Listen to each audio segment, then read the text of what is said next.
gone off. Then I took one step and I felt this pain. It felt like a hot rod of metal had just been placed not only in my private but through my leg.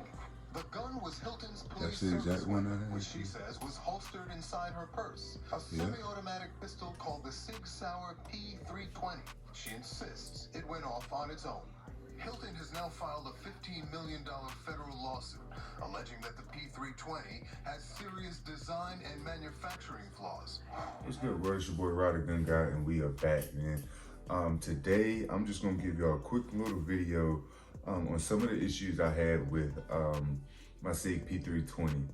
If you saw the last video that featured that gun, I just wasn't feeling it like that. It was something to me, something wrong with it, and I just really wasn't feeling it like that. So I got to sitting and thinking and sitting, and yeah, we got rid of it. Go check out the video so you can see what I traded it for. Actually, it was a CZ P10C tactical version. I got that, and I'm not looking back at all. So I'm really happy about that. We're just gonna make this video simply about 5 issues that I had with the Sig P320. There are some very widely known issues with it, and then, you know, some people have their personal issues and opinions, you know, like myself. I'm gonna just give y'all 5 that you may or may not know about. And again, it's just simply my opinion, how I felt about it, and every gun is different. Every manufacturer is different. First, I'm gonna start with the grip / ergonomics / this high bore axis thing. First and foremost, it had a very small grip on it. I don't have it anymore. I wish I could to, you know, just kind of display that to y'all, display some of the issues, but it had a small grip on it. I guess I got big hands, but it was very hard to get like a good grip on it because it was kind of small, and it was kind of round and real small. So it really wasn't a good fit in my hands. You can get your hand really high up on the gun, you know, as far as your grip goes, but the gun was just really top heavy. Your slide, everything was just kind of, I don't know, it's very top heavy. And like I said, from my understanding of this whole bore axis thing, it is where, you know, the barrel sits in your hand or something along those lines. But I was just not a big fan of the grip, and, you know, this high bore axis thing just was not very comfortable to me. Not even shooting it, I kind of, you know, I had to readjust my grip up multiple times with getting it to, you know, stay in my hand and get those shots like I wanted to. So again, that's kind of the first issue that I had with it, was the grip and the ergonomics. It was just kind of unbalanced to me. Like I said, kind of top heavy. Did have the red dot on it, but even before then, you know, it just felt top heavy, and I really wasn't a fan of that. So again, first issue that I had with it was the kind of the grip and ergonomics. Secondly, these aren't in any order. The last one probably gonna be the most important, but we'll get there. Secondly, this trigger, not responsive, and it is not very tactile. I like to be able to feel your wall. I like to be able to feel the brake. I like to be able to feel it reset, and, you know, just the whole motion and all of those, you know, little steps that come to pulling the trigger. I like to get that feel, you know what I'm doing and know where I'm at when I'm squeezing the trigger. This Sig P320 did not have any feel, did not have any, you know, definite wall. It's very just kind of, I don't know. I don't even know how to describe it. Mushy with like this super short wall in it, take up and wall, and then it just kind of breaks, and it breaks at like this 90-degree angle. So I don't know. I just really was not a fan of it. I have my P365 here.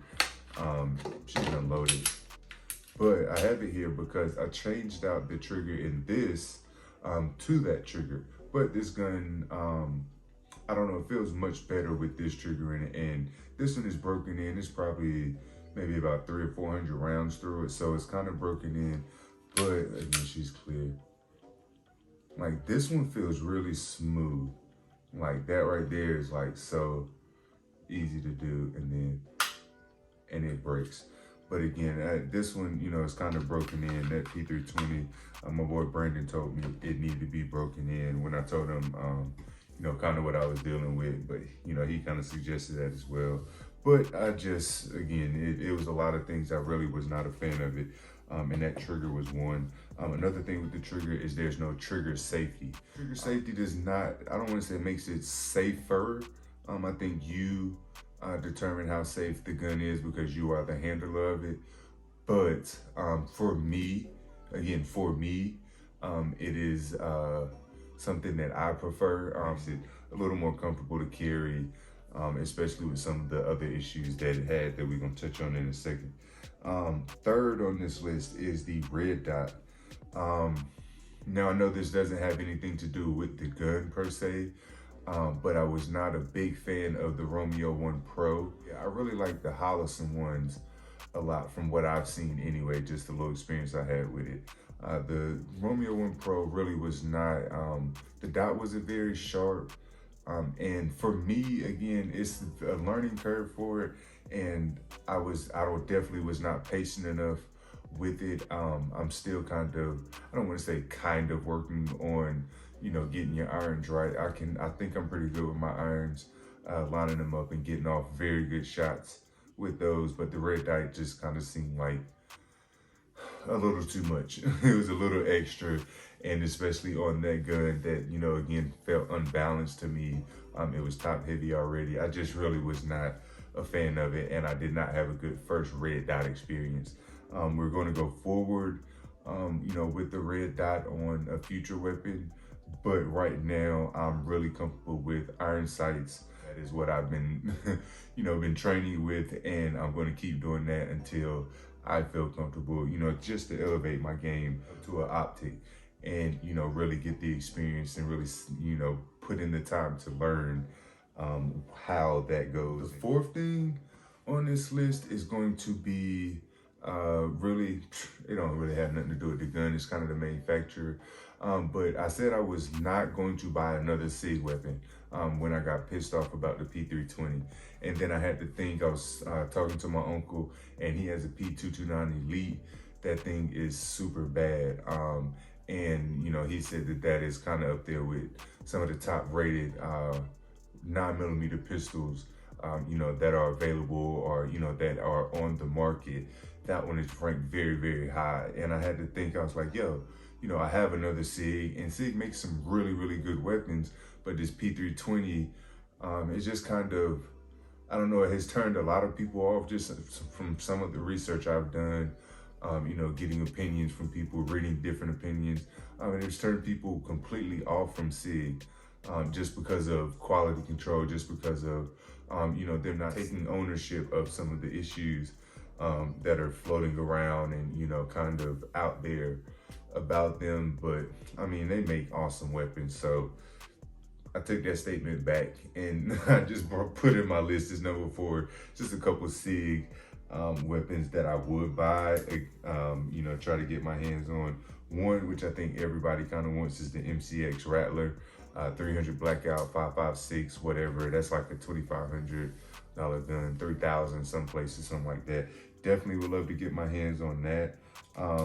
Like my uncle has a SIG Peak 226, 229, 2022, whatever, anything along those lines. Would love to get my hands on something like that, and would definitely appreciate, you know, SIG's work in one of those weapons. Also a 1911, Scorpion 1911. Really like that gun as well. My boy Brandon tells me if you're gonna get one, that's the one to get. And hey, she's really nice. I do like the 365 XL, the Spectra version. I really like that series of weapons. I don't know, we'll see. But right now I'm kind of past or moved on from SIG at the moment. They kind of, you know, turned me off a little bit. But hey, we'll see what the future holds. Again, I'm not counting them out, but there are a lot of brands out there that I want to get my hands on and I want to, you know, get experience with and explore with. So back on topic, last and final issue with this weapon is what most of us all pretty much know. That issue is the accidental discharge issue.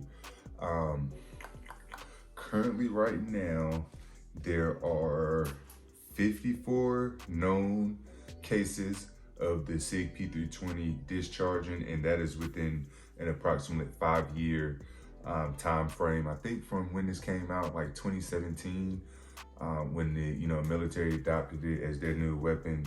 Right now, it has 9 pending lawsuits, like a 10 million, a 15 million. I think one is 30, one is 11, something like that. And there's one lawyer that is representing multiple clients for these lawsuits, and that's kind of interesting to me. But hey, get your paper, brother.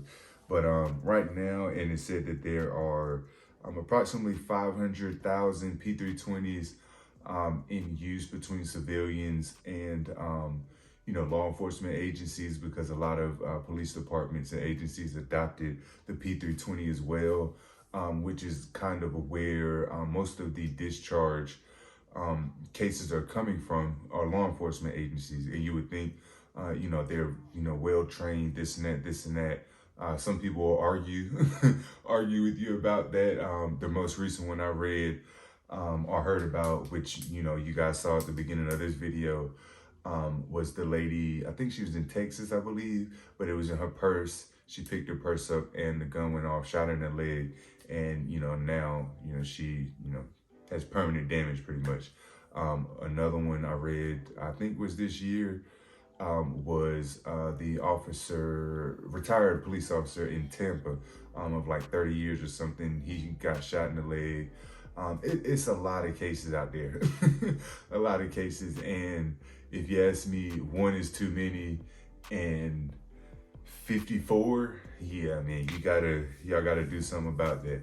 And a lot of people say, it's not the gun, it's the handler, this and that. And I was saying that at one point in time until I got it, and I just really was not comfortable with it. I had it in the safe, and I, was just kind of sitting it down, and it fell over. And as stupid as it might sound, I was like, oh shit. And then, kind of calmed down. But you don't want to feel that way about anything you have, whether it be a car, your house, a weapon that you're defending your life with, and that you have around your family and everything. You do not want to feel that way. So again, safety, that discharge issue, accidental discharging issue, I was just like, no. I had a lot of money kind of tied up into it, but safety comes first. Once I spend the money on the weapons and all these attachments and things, the money is going to me. There, I don't see this as an investment. It is, in some way, shape, form, or fashion, because I can definitely, get my money back on things and do a little something. But to me, once it's gone, and that's on anything. So, yeah, man, I don't regret getting rid of it at all. I don't regret buying it. It was good to experience it and get my hands on it, but I did not like it. I was definitely not a fan of it. So again, we're just gonna keep moving forward, man. We're gonna keep trying new brands, keep seeing, what we can bring onto the channel, and what I can get my hands on, what I start liking and not liking. I don't expect to like every gun. I really don't want to, have to keep going through that trial and error period until, I start getting paid, or, somebody sponsors me or something where, I just buy guns, or, just to kind of shoot and get experience and give you guys reviews. Until we hit that point, you're just gonna have to deal with what I buy. But again, I appreciated the gun, man, and it was good, but it just wasn't good enough for me. So again, just my 5 reasons on why I did not like the Sig P320.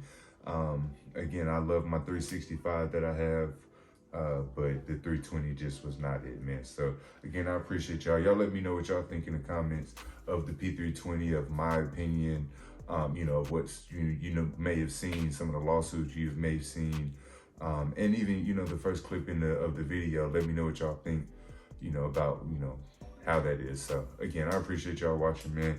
Love.